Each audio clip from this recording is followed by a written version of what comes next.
Bung, saya pengusaha, tapi saya muslim. Bung, saya pengacara, tapi saya muslim. Bung, saya tentara, tapi saya muslim. Jangan dibalik. Saya muslim, tapi saya pejabat. Saya pejabat, tapi saya muslim. Jangan saya muslim, tapi saya pejabat. Nanti Islamnya disuruh membenarkan, menjadi legalitas dari penyelewengannya. Hadirin yang saya hormati, itu yang oleh Abdu dikatakan ana muslimun qabla kulli syai'. Sebelum berbuat apapun saya sadar saya muslim. Saya teknokrat, Bung, tapi saya muslim. Saya polisi, tapi saya muslim. Suap, saya memang tentara, tapi saya muslim. Saya memang pejabat, saya muslim. Saya memang perlu uang, tapi saya muslim. Sudah menghadap ke arah kiblat semua? Sudah. Ayo selenggarakan sholat berjamaah. Laksanakan hidup bersosial, bermasyarakat, berbangsa, bernegara. Bagaimana caranya? Ya harus ada imam, ada makmum, ada pemimpin, ada rakyat. Siapa yang jadi makmum? Siapa saja. Makmum sih sekedar ikut. Silakan ngaji sama kiai manapun, tidak ada pemilihan makmum. Makmum siapa saja boleh, tapi tidak tiap orang boleh jadi imam. Kenapa? Karena imam mau memimpin orang banyak. Kalau imam bodoh, makmum dungu, hancur sholat.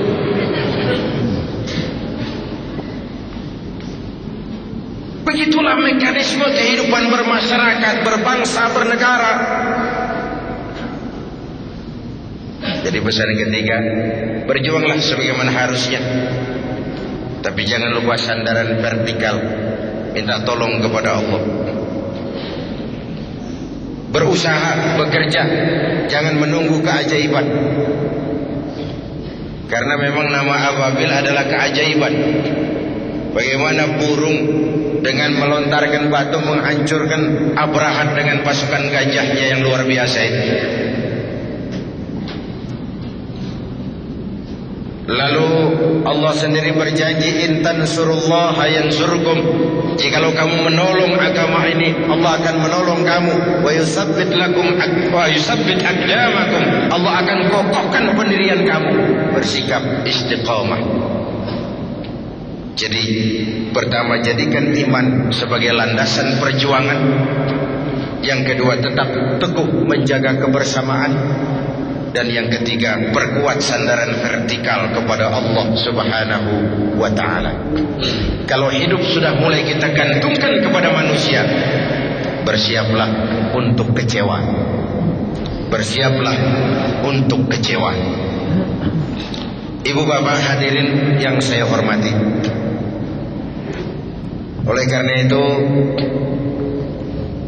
keberadaan Laskar Ababil ini yang pada satu sisi merupakan kader kita, tapi pada sisi lain juga merupakan aset kita bersama. Keberadaannya karena mereka adalah anak-anak kita, harus terus kita dampingi. Kemudian setelah keimanan, kebersamaan dan sandaran vertikal kepada Allah, maka sikap tentunya adalah tugas utama amar ma'ruf nahi munkar. Bandung adalah ibu kota provinsi. Sebagaimana lazimnya ibu kota, maka tentu penuh dengan dinamika kehidupan. Yang ma'ruf ada, yang munkar juga banyak. Sama juga dengan Jakarta, masjid puluhan ribu, tapi tempat judi juga ada. Keramat Tunggak ditutup, tapi lalu keleran di jalan-jalan. Itu semua merupakan bagian dari dinamika kehidupan yang menyebabkan kita harus tetap tegak melaksanakan yang ma'ruf dan mencegah yang munkar. Dan jangan lupa, amar ma'ruf lebih mudah daripada nahi munkar. Mencegah kemunkaran, apalagi kalau kemunkaran itu dilakukan oleh orang yang punya kekuasaan, maka kita akan menghadapi berbagai macam resiko. Tapi sekali kaki melangkah ke depan, jangan surut mundur ke belakang. Luruskan niat. Saya ingin tegak melaksanakan yang ma'ruf dan mencegah yang munkar untuk kemaslahatan bangsa. Sebab apa? Indonesia ini, saya pernah beri contoh seperti kapal laut yang besar. Penumpangnya tidak sama. Ada yang kelas 1, kelas 2, ada yang di dek, ada yang di bawah. Penumpang yang di bawah, kalau perlu air harus ke atas.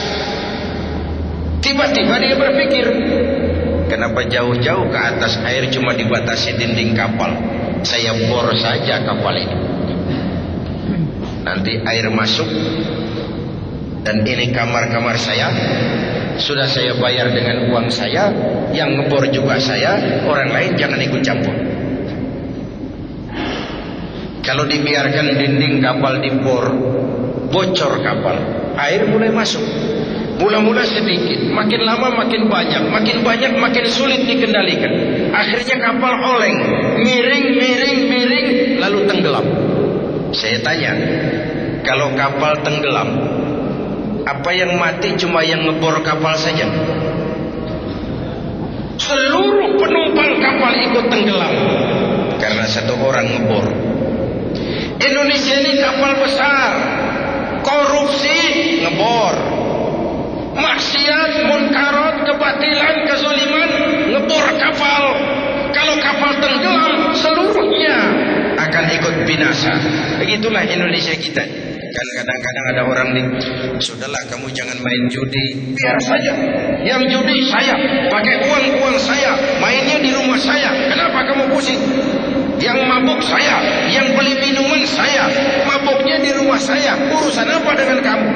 Iya, yang judi kamu, yang mabuk kamu, yang zina kamu, tapi judi, mabuk, maksiat mang. Kalau negeri ini banyak maksiatnya, Allah murka, turun gempa bumi. Yang mampus bukan cuma kamu, monyong. Seluruh penumpang kapal ikut tenggelam di dalamnya. Seluruh keluarga besar Laskar Ababil. Begitulah Anda kalau melihat maksiat munkar. Ini orang mau ngebor kapal, harus dicegah. Harus dicegah dengan cara yang santun, sehingga melahirkan rasa refleksi dengan tujuan mengajak bukan mengejek, merangkul bukan memukul, menyentuh bukan menyinggung. Sebab kalau yang ma'ruf tidak ditegakkan, yang munkar berjalan terus, nanti akan samar mana yang ma'ruf, mana yang munkar. Ketika samar, pergeseran nilai terjadi. Yang munkar dianggap ma'ruf, yang ma'ruf malah menjadi munkar. Celakalah kita kalau masyarakat sudah mengarah ke arah suasana yang seperti itu. Jadi oleh karenanya, saya hanya menyampaikan 3 hal ini saja. Pertama, luruskan niat, jernihkan hati. Karena Allah saja saya bergabung di Laskar ini. Tidak terbebani oleh target kepengen jadi sesuatu. Maka lillahi yatim wa maka li ghairillahi yanhadim. Kata Imam Ibn Ruslan, yang karena Allah akan sampai kepada tujuannya, yang tidak karena Allah bakal kandas di tengah jalan. Kita lihat saja sejarah ini. Ada yang muncul begitu cepat, tahu-tahu nukik lagi, selesai. Luruskan hati, jernihkan niat. Yang kedua, jaga kekompakan, kebersamaan, karena perjuangan ke depan semakin berat. Yang ketiga, tetap punya sandaran vertikal kepada Allah. Catatannya, bersikaplah istiqamah dalam menegakkan yang ma'ruf dan mencegah yang munkar. Terima kasih. Selamat bermilad yang kedua. Semoga senantiasa dalam perlindungan Allah. Usikum wa nafsi bitaqwallah. Wassalamualaikum.